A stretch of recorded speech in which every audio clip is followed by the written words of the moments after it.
자, 저번 주에 부동산의 개념에서 기술적 개념의 부동산인 위치, 공간, 환경, 자연을 배우셨어요. 저번 주에.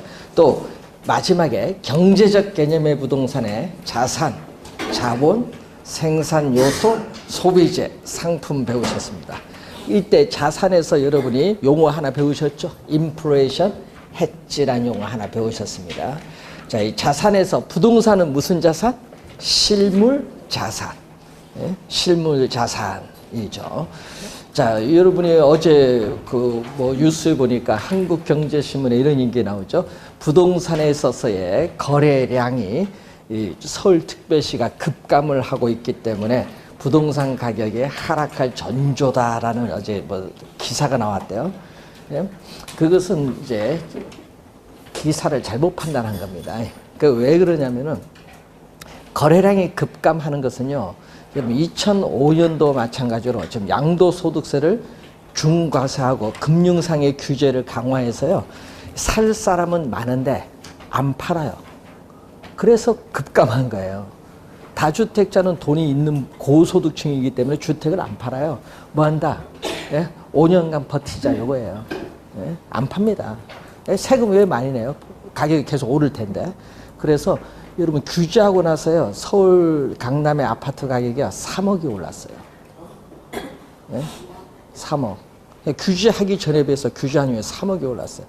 그만큼 어떻게 거래량이 급감하면 매수세는 많은데 매도자가 없다 보니까 가격이 올라갈 수밖에 없어요. 그러니까 규제를 하지 않아야 되는데 이 규제를 하니까 문제, 양도소득세 중과. 옛날 2005년도에 똑같은 판이에요, 지금. 그때도 규제하니까 가격이 7억이 올랐잖아요. 그만큼 이 규제도요, 좀 보면서 해야 돼. 그게 서울특별시는 또 다른 지역과 달려 매수세가 많아요. 집중이 되기 때문에. 그래서 저희들이 이제 분석을 할 때 보면은 경기도, 서울 합쳐서 인구가 51%입니다. 전국의 인구의 51%가 집중이 돼 있어요. 그런데 이 집중도가 계속 높아지겠죠. 계속 높아지죠. 일자리라든지 이런 게 다 이쪽에 집중이 돼 있으니까. 그러다 보면은 가격은 계속 오릅니다. 그래서 서울특별시는요, OECD에서는 우리가 뭐라고 하냐면은 경제협력개발기구 선진국 클럽입니다. 그래서 이제 OECD에서 우리나라 서울특별시를 분석을 했는데 세계 각국 모스크바, 북경이라든지 우리가 런던, 프랑스, 파리, 뉴욕 이런 국가, 도쿄 분석을 다 합니다. 했을 때 한국 서울의 주택 가격은 지금 평당 약 1,400만 원 정도 되거든요. 평당 서울특별시. 이게 여러분 3천만 원까지는 올라갈 여력이 있다라고 분석이 돼 있어요. 그러니까 더 오른다는 얘기예요. 그러니까 여러분이 이제 그만큼 인구 집중도가 높아진다는 얘기입니다.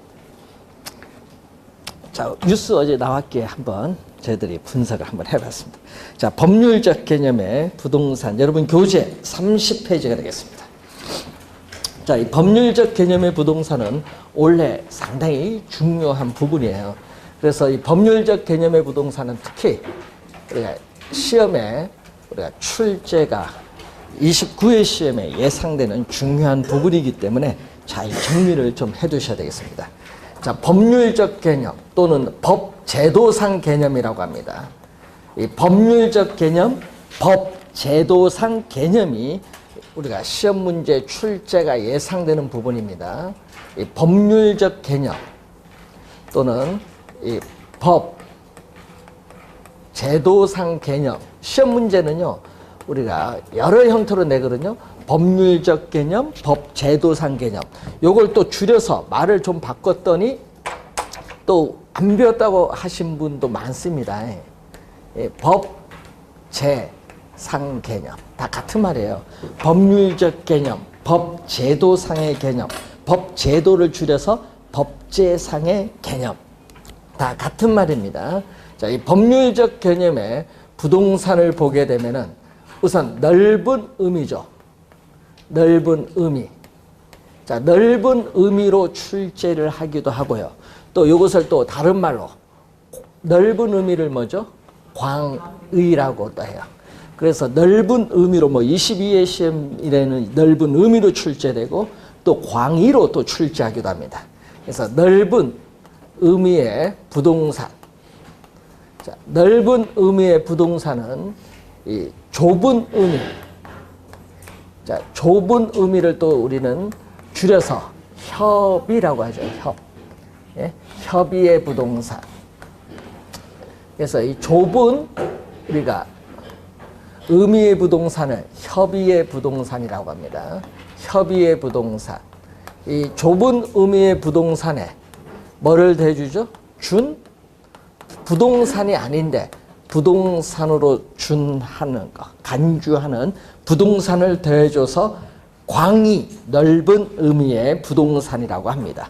자, 이때 협의 부동산은, 좁은 의미의 부동산은 이 민법, 우리가 제99조 제1항인데, 자, 그렇기 때문에 우리 요 내용은요, 민법에서는 출제를 하지 않고 우리 부동산 학에서 출제를 하는데, 시험 문제 나오는 지문은 22회 시험에도 이 지문이 나오는데, 하여튼 시험에 많이 나오는 지문은 1항이 토지 및 그 정착물은 부동산이다. 여기 1항입니다. 그래서 토지 및 그 정착물, 이 지문을 또 제일 또 많이 출제하는 지문이에요. 그래서 협의의 부동산은 토지 및 그 정착물을 말한다. 이렇게 출제를 해요. 자, 이때 2항은 뭐죠? 그럼 1항은 이거고 2항은 부동산 이외의 물건은 동산이다. 여기 2항입니다. 1항은 토지 및 그 정착물을 말하는 그러한 내용인데, 자, 그럼 좁은 의미의 부동산은 토지와 뭘로 구성되어 있다? 정착물로 구성되어 있다는 거죠. 이 정착물. 자, 우리는 토지는 공간, 저번 주에 기술적 개념의 부동산에서 공간으로서 부동산을 배웠을 때 민법 제212조 조문이 나오죠. 자, 212조 조문을 보면은 토지 소유권은 정당한 이익 있는 범위 내에서 토지의 상하에 미친다. 그렇기 때문에 이 212조는 토지 소유권의 무슨 범위죠? 공간. 공간입니다. 그래서 저번 주에 우리 공간을 배우셨는데, 이 토지 소유권의 이 공간적 범위를 뭘로? 우리는 입체적으로 규정을 하고 있다. 입체적으로. 예, 그래서 여러분 공간은 무슨 공간으로 배우셨죠? 저번 주에 입체 공간 배우셨죠? 그래서 입체적으로 토지 소유권의 공간적 범위를 입체적으로 우리가 규정하고 있는 게 민법 제212조. 자, 저번 주 배운 걸 다시 복습하면은 이 지구에 중심이 있고 이 지표상의 토지를 배타적으로 이용, 관리할 수 있는 권리를 지표권이라고 하죠. 지표권. 자, 그리고 이 지중 공간으로부터 어떤 이익을 획득하거나 토지 소유권자의 지중 공간을 이용할 수 있는 권리를 우리 뭐라고 하냐면 지하권. 토지 소유권자의 우리는 공중 공간, 토지 소유권자의 토지 구역상의 공중 공간을 일정한 고도까지 다른 사람, 타인의 방해를 받지 않고 포괄적으로 이용할 수 있는 이 권리를 또 뭐라고 하죠? 공중권. 그래서 이 토지 소유권의 공간적 범위는 지표권, 지하권, 공중권으로 구성되어 있다. 그 내용을 여러분 저번 주에 간단히 배우셨어요. 자, 그 내용을 한번 토지에서 한번 확인해 본 내용이 되겠고, 자, 이 정착물과 관련해서는 말 그대로 정착물은 토지 위에 정착된 물건이에요. 원래는 동산이었지만은 토지에 고정적으로 부착이 돼서 이동할 수 없는 물건입니다. 자, 그래서 가끔 시험 문제에 개념이 또 출제를 하기도 하는데, 이 개념을 보면은, 자, 이 조주연, 건국대학교 조주연 교수는 이렇게 또 정의를 내려요. 토지에 부가가치를 더한 항구적인, 영구적인 토지의 계량물을 정착물이라고 하는데, 자, 그래서 또 시험에 또 많이 나오는 지문은 사회, 경제적인 면에서 토지에 부착됨에 따라 이 계속 계속적으로 이용된다고 인정되는 물건이다. 그러니까 항상 주의해야 할 것은 시험 문제 계속적으로 계속적으로 이용된다고 인정되는 물건을 정착물입니다. 그러면 계속성이 없는 것은 정착물이 아닌 동산으로 분류한다. 자, 그러면은 정착물이 아니다. 자, 정착물이 아닌 것. 정착물이 아닌 동산으로 분류하는 것. 정착물이 아닌 동산으로 분류한 것. 대표적으로 뭐가 있죠? 계속성이 없는 물건. 우리 판잣집. 이런 것은 정착물이 아닌 동산이에요. 농촌의 비닐하우스, 공중전화 부스라든지 또 컨테이너 박스 뭐 이런 것은 정착물이 아닌 동산이에요. 자, 그런데 정착된 물건 중에서도 토지와 독립한 부동산으로 간주되는 독립정착물이 있어요. 또 토지의 일부로 간주되는 종속정착물이 있습니다. 그럼 토지와 독립한 부동산으로 간주된 독립정착물의 대표적인 것은 건물입니다. 건물. 뭐 주택, 상가 등의 건물인데 이 건물은 건축물 대장에 별도로 등기를 할 수 있다. 자, 그래서 여러분이 나중에 등기법도 이제 배우시게 되면요. 시험에 많이 나오는 지문이 있어요. 뭐를 우리 출제를 하냐면요. 부동산 등기법상 부동산 등기의 대상이 되는 물건은 토지와 건물밖에 없다. 이렇게 출제를 하면은 맞는 지문이야. 토지 건물 2개밖에 없어요. 등기할 수 있는 물건. 부동산 등기의 대상이 되는 물건은 토지 건물. 예? 자, 그래서 시험 문제에 그런 지문도 많이 내고 또 관습법상의 권리거든요. 그래서 여러분 산에 나무가 있는데 그 나무가 내 것이라는 표시를 해야 돼. 이 소유권을 표시하는 방법으로서 명인 방법이라는 게 있거든요. 나무에 표차를 붙여요. 표차를 붙여서 그 나무에 딱 어떻게 붙여놓으면 그 나무는 누구 거? 내 거라는. 그게 명인 방법입니다. 그래서 이 명인 방법을 갖춘 수목의 집단, 명인 방법을 갖춘 이 수목의 집단은 또 우리가 토지와 독립된 부동산으로 간주되는 독립정착물. 자, 이 명인 방법, 우리가 소유권을 표시하는 관습법상의 권리입니다. 자, 그리고 토지의 일부로 간주되는 종속정착물로서 우리 제주도 가면 많이 있는 뭐죠? 돌담. 제주도가 많잖아요. 돌담. 뭐 울타리라든지 교량, 여러분 교량, 다리에 교량, 뭐 터널이라든지 도로의 아스팔트라든지 축대 이런 것은 토지의 일부로 간주되는 종속 정착물인데, 자, 주의해야 할 거는 토지 위에 있는 나무라든지 다년생 식물 같은 게 있거든요. 자, 토지상의 나무나 다년생 식물인데 이것은 매년 경작의 노력을 요하지 않는 나무나 다년생 식물은 토지의 일부로 간주되는 종속 정착물이에요. 그럼 토지의 일부로 간주되기 때문에 부동산 중개의 대상이 된다는 건데, 문제는 이 나무는 정착물입니다. 그런데 나무는 정착물인데 뭐가 있냐 하면요, 가식중인 나무가 있거든요. 자, 여러분이 다른 곳에 옮겨 심기 위해서 임시로 심어놓은 나무, 옮겨갈 수 있잖아요. 임시로 심어놓은 나무를 우리 뭐라고 하죠? 가식중의 수목이라고 하는데, 이 가식중의 수목은 정착물이 아닌 뭐다? 동산이다. 왜?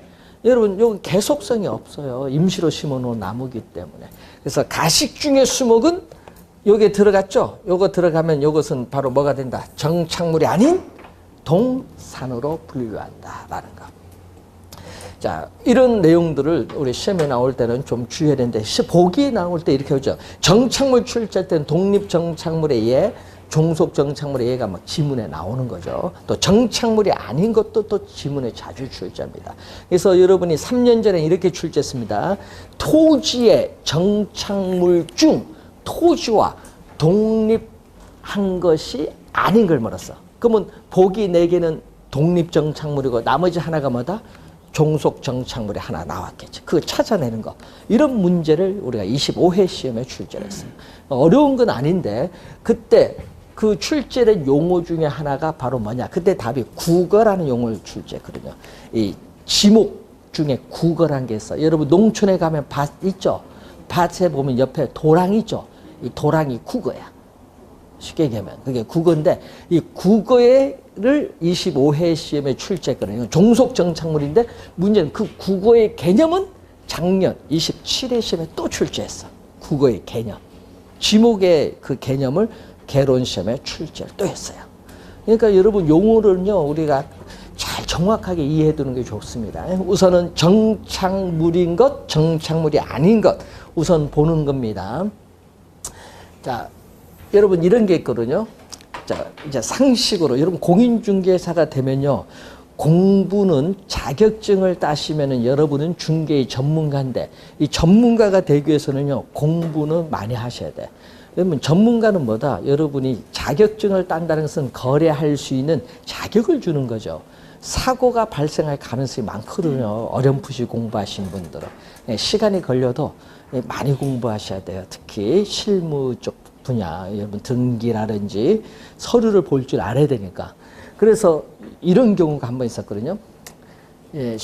2003년도에 강남에 아파트를 분양을 하는데 그때 당시 여러분 강남에 가면요 그 경기고 옆에 보면 청실 홍실 아파트가 있어요. 그게 우리 자주 놀러 갔거든요. 우리 교수님 댁이 하나 있어서 자주 놀러 가고 뭐 하는데 그 청실 홍실 아파트 그때 33평 아파트 가격이 2002년도에 2억 2천만 원 있습니다. 33평이. 그런데 지금은 12억 하죠. 예? 그런데 그때 당시에 2억 2천만 원 할 때 거기 이제 자주 이제 놀러 가면서 그때 당시 2억 2천인데 갑자기 2003년도 들어오면서 어떤 아파트를 강남에 분양하는데 평당 3천만 원을 분양하는 거야. 야, 평당 3천만 원 이게 얼마야? 갑자기 9억짜리가 넘는 아파트가 나오는 거잖아요. 아, 궁금하죠. 가봐야지. 그래서 궁금하니까 뭐 때문에 가격이 그 정도 비싸느냐. 모델하우스 갔더니 야, 좋대요. 왜? 전부 다 외제인데 딱 하나만 국산이에요. 김치. 그것만 김치 냉장고 외국이 없잖아요. 그것만 국산이고 나머지 다 외국산 제품이에요. 아, 가격이 비싸겠다. 우선 그 빌딩 되는 것만 해도 엄청 비싸구나. 분양할 때 그걸 부착해서 분양을 하는 거예요. 그런데 문제는 여기서 문제 생긴 거예요. 아, 그 아파트를 분양받은 사람이 입주를 이제 했죠. 이제 착공해서 입주를 해서 2년 살다가 팔았어요. 2년 살다가 팔 때 문제 생겼거든요. 그럼 팔 때 문제는 계약서 쓰고 팔았죠. 그런데 매수인이 들어오니까 날랐어요. 매도자가 거기에 어떻게 돼? 분양받을 때 설치 물건 있죠. 아까 다 외제라고 했잖아요. 다 떼갔어. 아, 좋으니까. 떼가면 왜 안 돼요? 예? 그러니까 여기서 이제 사고가 생기는 거예요. 예? 그래서 매수자는 황당한 거야. 아니, 요거 왜 떼갔냐 이거지. 소송을 걸었습니다. 매도자 대상으로 소송을 걸었죠. 예? 그런데 최종 결론은 법원은 우리가 매도자 승소입니다. 예? 결론은. 예? 그러니까 매수자, 그때 간 돈이 2억 가까이 되는데 2억 소송 걸었거든요. 그런데 문제는 또 소송을 걸었어요. 매수자가. 열받잖아. 누구? 공인중개사를 대상으로 또 소송 건 거야. 너 거래 잘못했다. 그래서 결론은 공인중개사 50% 책임, 매수자 50% 책임. 1억 보상, 배상. 거래 잘 해야 됩니다. 그때는 가격이 싸서 지금은 가격이 예를 들어서 30억짜리 아파트 하면 큰일 납니다. 나중에 하면 돈 2억 물어주라 하면 여러분 보험에 1억 끼고 나머지 여러분 물어줘야 돼요. 그 골치 아픈 거예요. 그렇게 돼서. 그거 왜 그러냐? 우리는 특약상을 다 적어야 돼. 물어봐야지. 가면서 가져갈 겁니까? 안 가져갈 겁니까? 사진 탁탁 찍으면서 이거는 안 돼. 그거 딱 해서 계약서에 딱 찍어야지. 그걸 아는 거야. 공인중개사가. 그러니까 사고 생겼지. 예? 그래서 여러분 공인중개사가 면피를 하기 위해서는요. 특약상에 다 적어놔야 돼. 예? 그런 것을. 좀 이상한 건 다 적어두세요. 그래야 도망가지 여러분들이. 예, 특약상이 그래서 중요한 거죠. 예, 그때 당시 벌어진 거예요. 예, 근데 그때 당시는 이제 결국은 이게 정착물이냐 아니냐 이게 중요한 거죠. 그래서 여러분 거기 보시면은 정착물을 뭐가 나오죠? 구분하는 기준이 있어요. 자, 정착물을 구분하는 기준, 이 법률적 측면에서 정착물을 구분하는 기준이 31페이지에 밑에 나와 있습니다. 자, 네 가지가 있습니다. 지금 정착물을 구분하는 기준에 첫 번째가 뭐냐? 첫 번째를 봤더니 물건이 부동산에 부착되어 있는 방법입니다. 물건이 부동산에 부착되어 있는 방법에 따라 나누는데 두 가지로 판단합니다. 물건이 부동산에 부착되는 방법인데 이 물리적으로 손상이 있느냐 없느냐 이 손상 유무 또 건물에 있어서의 이 기능이라든지 효용의 지장이 있느냐 없느냐 또 유무 또 두 가지 유무로 판단하는데 자 여러분이 아파트에 여러분 가끔 벽시계를 걸어 놓은 경우가 많은데 그럼 벽시계는 건물에 아무런 물리적으로 손상을 주지 않고 제거할 수 있습니다. 그렇지만은 또 건물의 기능이나 효용에도 지장이 없어요. 그럼 벽시계는 정착물이 아닌 동산으로 분류합니다. 그런데 문제는 물리적으로 손상을 주지 않는다. 자, 아파트에 있는 인터폰 같은 거는 물리적으로 손상을 주지 않고 제거는 할 수 있지만 아파트의 기능에 영향을 준다 안 준다? 주죠. 막대한 지장을 주죠. 그러면 그 인터폰은 뭐다? 정착물로 취급한다. 정착물을 구분하는 기준, 물건이 부동산에 부착되어 있는 방법에 따라 어떻게 되느냐. 두 번째는 물건의 성격, 부합 여부인데 자, 건물의 특정 위치나 용도에 맞도록 특별하게 고안되었거나 구축된 물건이 있어요. 대표적으로 아파트 여러분 분양받을 때 여러분이 별도로 여러분 계약을 체결해서 분양가 안 들어갑니다. 별도로 계약해서 여러분 설치하는 게 있죠. 샤시. 그건데 그 셋이라고 하네. 우리 샤시 뭐 하는데 셋이 그 물건은 뭐 이제 정착물이에요. 특별하게 고안돼서 구축된 물건이죠. 그 물건은 정착물입니다. 그래서 여러분은 아파트 매매를 하게 되면은 그것도 어떻게 돼? 정착물로 취급되니까 누구에게? 매수인에게 양도가 되는 거예요. 별도로 받는 게 아니에요. 예? 자, 그런 것도 우선 우리가 물건의 성격, 부합 여부를 보는 거고. 자, 세 번째는 뭐죠? 여러분 가끔 아파트 분양받아서 본인은 거기 안 살고 전세를 주겠다 하신 분 있죠? 예? 그러면 어떻게 돼? 전세 주면서 나는 한 2, 3년 뒤에 팔아야겠다. 그러면 설치 안 합니다. 왜 내 돈 주고 설치해? 정착물에서 남에게 넘어갈 건데 설치 안 한 사람도 있어. 그럼 가끔 아파트 보면 설치 안 한 게 있죠? 그건 그 이유가 있는 거야. 예? 내 돈 거기 주고 설치할 필요가 없다 생각하는 거지. 정착물로 취급돼 버리니까. 세 번째는 물건을 설치한 의도가 있어요. 자, 여러분 물건을 설치한 의도를 보면은 자, 우선은 예를 들어서 임대인이 자신의 건물의 가치를 높이기 위해서는 공실률은 줄여야 돼. 뭐는 높여야 돼? 점유율은 높이고 공실률을 줄여서 가치를 좀 높이자. 그러면은 공실률을 줄이기 위해서 뭐를 하느냐? 뭐를 해요? 설치를 하죠. 뭐를 설치해요? 우리가 보통 하면은 침대라든지 소형 냉장고라든지 책상이라든지 그리고 또 뭐예요? 에어컨 이런 걸 설치를 해요. 그러면은 임차인은 들어가서 살다가 이사 갈 때 그 물건 가져갈 수 있어요? 없어요? 못 가져가죠. 예, 그것은 정착물로 취급되는 거예요. 예, 우리 합리적 추정으로 봤을 때는 자, 그런 물건은 정착물로 갑니다. 물건을 설치한 의도가 뭐냐? 예, 그래서 여러분 그 설치하면 몇 년 갈까요? 그런 물건은 에어컨 설치하면은 소형 냉장고 10년은 가나요? 아, 많이 가네요. 그런데 문제는 그 비용 얼마 될까요? 에어컨 하나에 100만 원짜리 설치했다. 예를 들어서 예?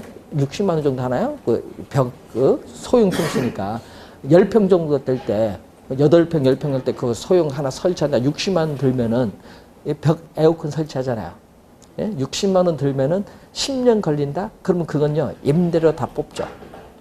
예? 임대료 얼마 받아요? 70만 원, 월 70만 원, 80만 원에서 다 포함시켜. 그래서 임대료로 뽑으면 임대료 한 3년 하면 그 설치 비용 다 빠질걸요? 예? 그런 식으로 가는 거예요. 임대료 50만 원 받을 거 얼마 받는다? 80만 원, 뭐 이런 식으로 받아서 가는 겁니다. 강남은 임대료 그래서 얼마? 100만 원 넘어가잖아요. 그러니까 그런 거 다 부착되어 있기 때문에 그런 거 다 뽑아내는 거예요. 임대료 비싸게 해서.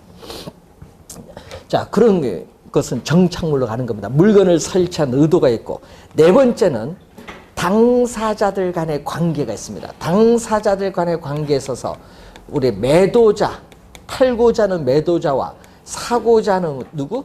매수자 사이에 관계가 있는데, 문제는 어떤 물건이 그 물건이 정착물인지 정착물이 아닌지 불분명하다. 잘 모르겠다.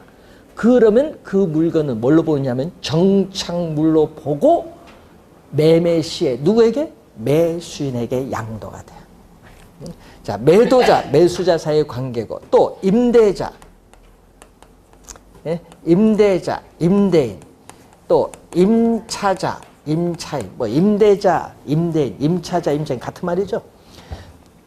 이 관계에 있어서 여러분이 그럼 또 시험에 많이 나오는 지문은 바로 임차인 뭐다? 정착물이죠.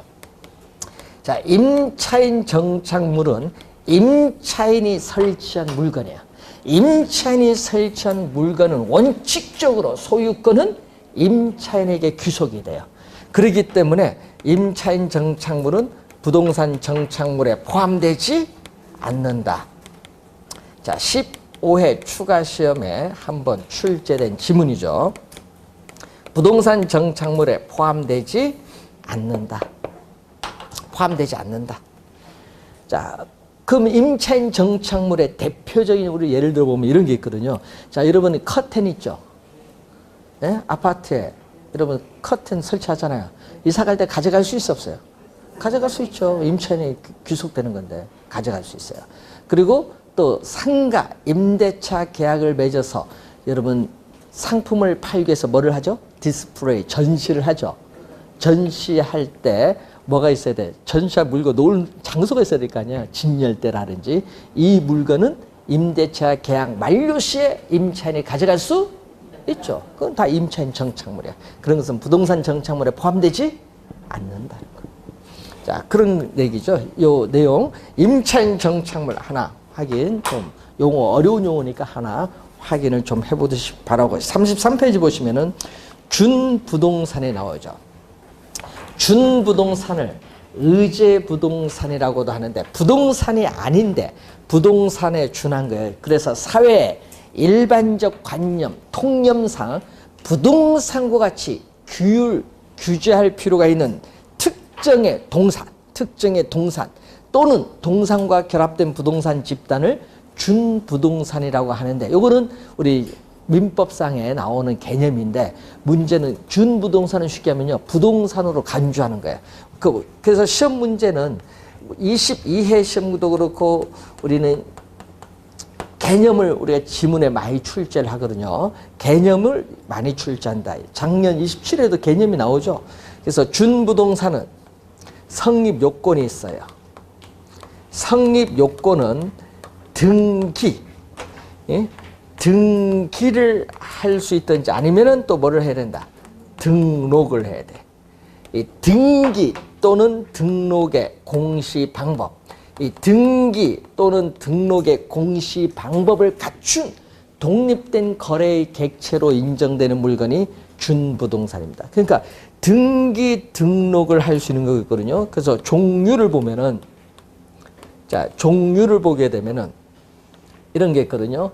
자, 등기 대상 물건이 있겠죠. 그러니까 여러분이 등기 또는 등록의 공시 방법을 갖추고 부동산과 같이 취급되는 물건을 뭐라고 한다? 준부동산이에요. 그래서 등기 대상 물건. 자, 등기 대상 물건의 대표적인 게 동산과 결합된 부동산 집단 두 개 있어요. 공장재단, 광업재단 두 개가 있거든요. 또 선박이 있어요. 여러분 20톤 이상의 우리는 선박 등기 대상 물건. 또 등기 대상 물건의 선박도 있지만은 또 임목에 관한 법률에 의해서 소유권 보존 등기된 임목이라든지 이런 것은 등기 대상 물건입니다. 그리고 등록하는 게 있거든요. 여러분 등록 대상 물건이 있어요. 등록하는 거 여러분 많이 귀에 익은 것은 뭐죠? 자동차 등록을 하지.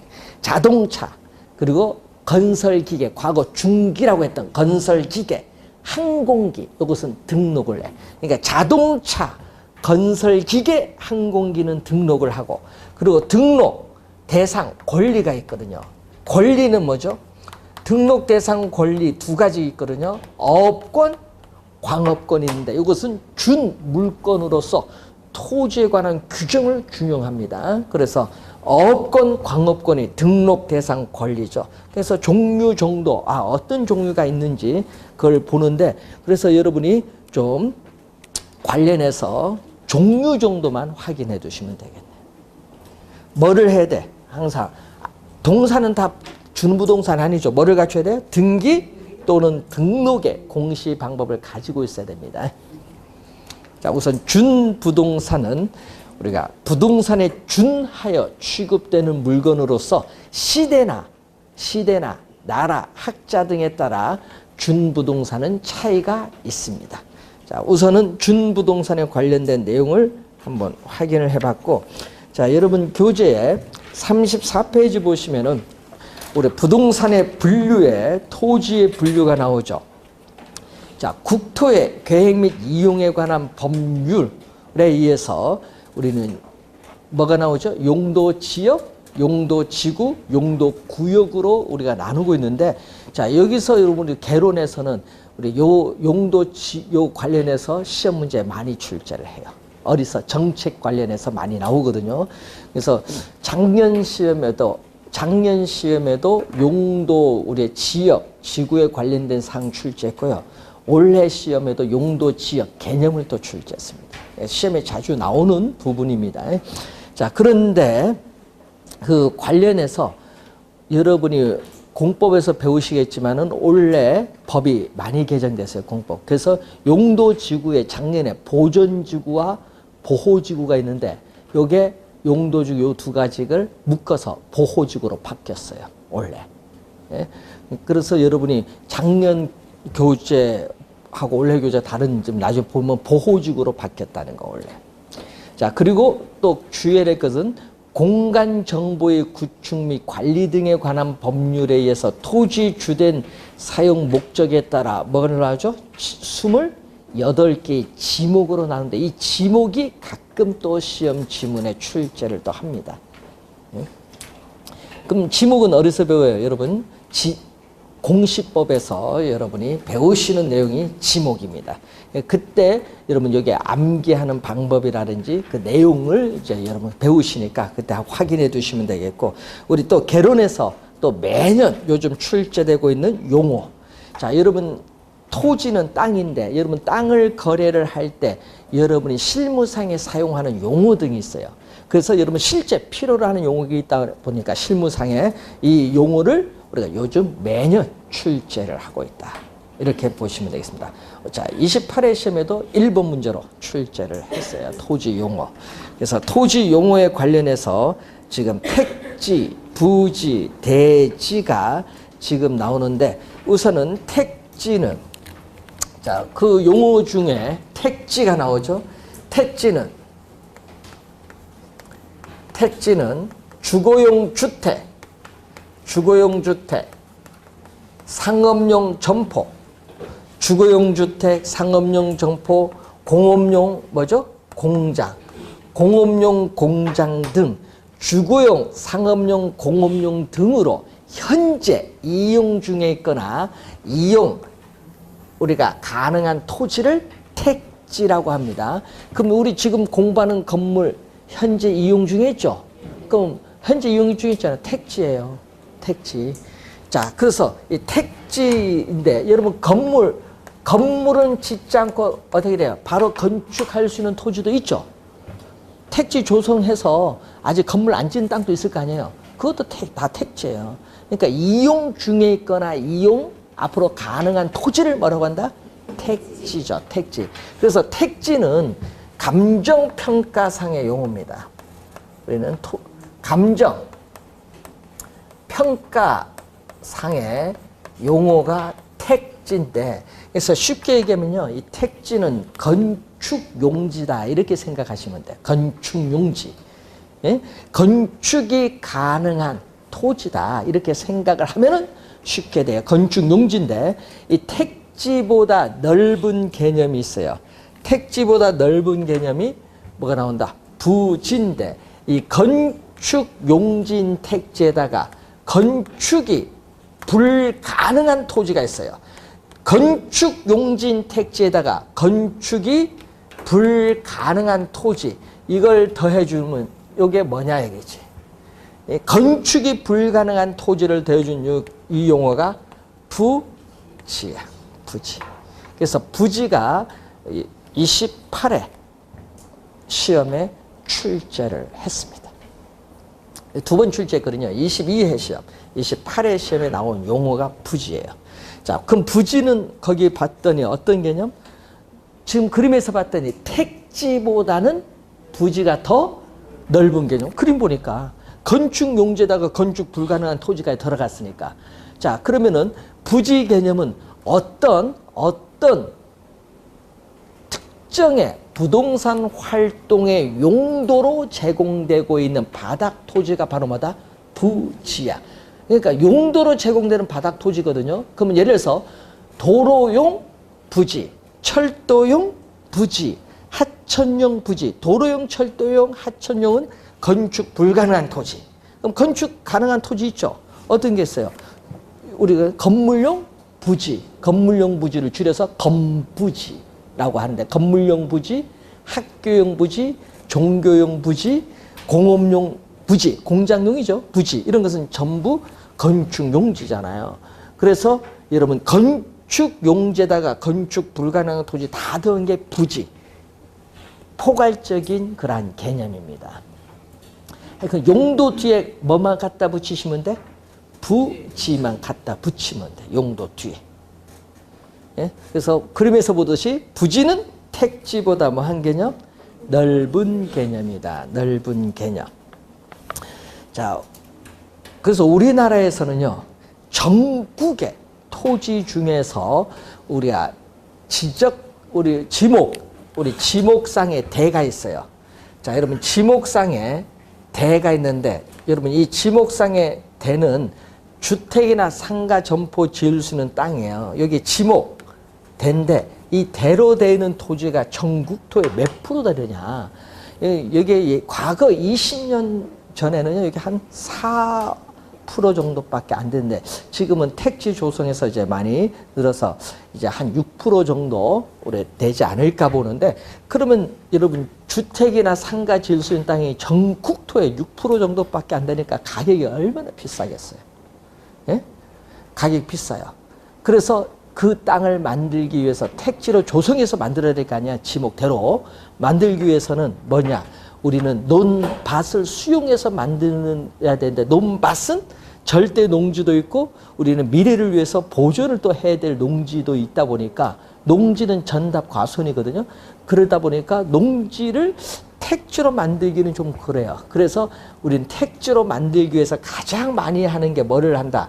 여러분 지목에 또 뭐냐면 임야라는 지목이 있어요. 임야. 여러분 산이야, 산. 이 산인데, 산의 문제는 개발하려면 경사도가 중요하지. 경사각도. 예?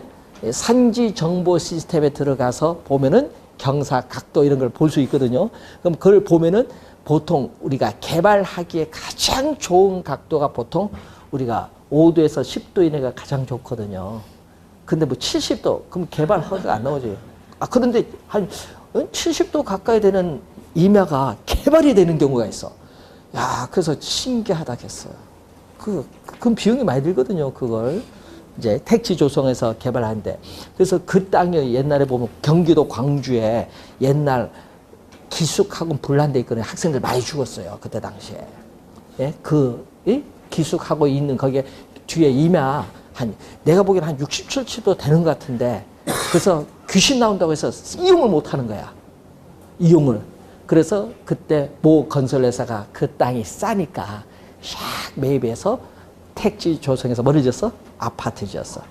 예? 서희 스타일리스. 예? 뭐 그것도 지었고 거기 이수건설에서도 또 짓고. 그래서 하여튼 거기 보면요. 이수건설 뭐 요즘 거기 또 많이 아파트 짓죠.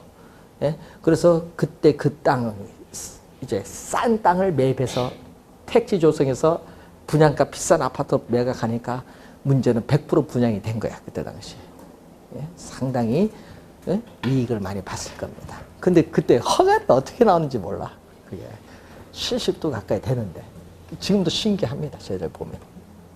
그래서 임야가 여러분 우리나라는 임야가 몇 프로다? 전국토의 약 한 22% 정도 돼요.